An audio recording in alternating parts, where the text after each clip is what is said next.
సౌలు రాజు యొక్క వస్త్రపు చెంగుని కోసినందుకు దావీదు మనసు ఏమైందంటే నొచ్చుకుంది. ఎందుకంటే సౌలు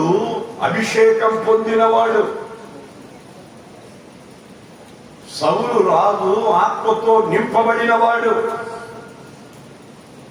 సౌలు రాజు ధర్మశాస్త్రానికి బద్ధుడు, సౌలు రాజు సున్నతి పొందినవాడు,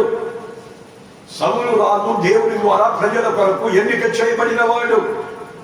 ఏదో దురాత్మ పట్టి శరీరం పనిచేసి కుటుంబం మీద ఉన్న ప్రేమను బట్టి నా మీద పగబట్టి నన్ను చంపదూస్తున్నాడే కానీ అతడు భక్తుడు, అతడు దైవానికి ఇష్టడు, అతడు దేవుని చిత్తాన్ని నెరవేర్చేవాడు, దేవుని ద్వారా ఎన్నిక చేయబడి దేవుని ద్వారా నిలబెట్టబడి దేవుని ద్వారా రాజకీయబడి దేవుని ద్వారా రాజ్యవర్ణం చేస్తున్నా ఇతన్నే నేను ఎందుకు ఇలా చేసి